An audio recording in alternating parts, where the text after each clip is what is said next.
आज आपण धारणा रे बैठन कह दिले कि आज्ञा आज आम विजु पट्टनायक जयंती पालन करवा लगी जाऊँ गतकाली तार पूर्व दिन सरकार गोटे नियम टा बाहर करदे जे पूर्व सरकार जेटा करते पंचायत राज दिवस रे पूरा सारा ओडिशा रे छुट्टी थिला विजु पट्टनायक जन्मदिन के लेकिरी 1993 साल रे आरंभ होता विजु पट्टनायक जन्मदिन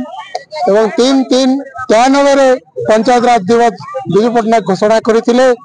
से समय मु सरपंच भी थी। आज आम जो धारणा रे बसीचु यही सरकार विजु पट्टनायक प्रति जो अन्याय करिछन जे कि भारत रत्न देवार कथा किंतु तांको आज साधारण जन्मदिन टा भी छोटी घोषणा कराइतला सेटा भी अवमानना करके बंद करदे से गोटे जातीय स्तर नेता नुहे आज्ञा अंतर्जातीय स्तर नेता से विजु पट्टनायक तांको ए प्रकार असम्मान करवार आमे प्रतिवाद करके धारणा बसीचु पुनर्बार तांको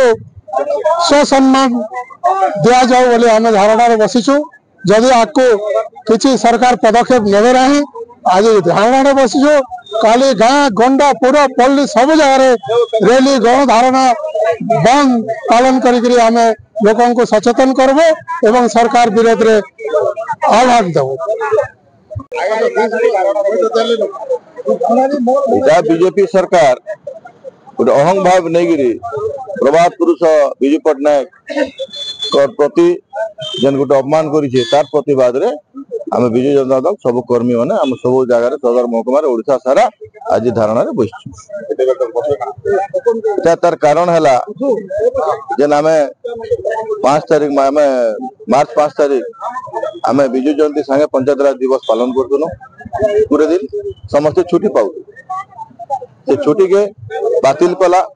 आउ मार्च 24 तारीख दिन छुट्टी के मैंने पंचायत राज दिवस के घुचे दे एप्रिल 24 तो सॉरी गोटे जिन कहूचे तो यहाँ बहुत अपमान कथा विजु पट्टनायक प्रति अपमान है से लगी टोटाल विजु परिवार सब जगह आम धारणा बस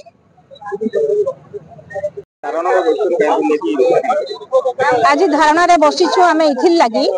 जे आज आज विजु पट्टनायक गोटे माने अपमान निमंते गोटे अपमानित करा गला तांको आरो तांकर अपमान रो लगी माने आमे सब ओडिशा सारा आज धारणा रे बसीछु आज प्रतिवाद करूछु आमे जे विजु बाबू को कहीं अपमान करा जाउछे दीर्घ वर्ष वर्ष धरी करी 24 वर्ष शासन रे विजु बाबू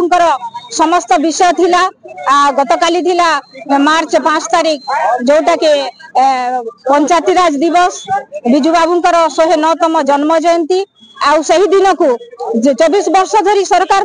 पालन करुथिला ओडिशा सारा पालन करुथिले किंतु आज दिन रे काहे कि ताकू वर्तमान सरकार बंद कले कौन उद्देश्य तांकर रहिछि आउ तहिर प्रतिवाद रे आमे आज धारणा रे बसिछु।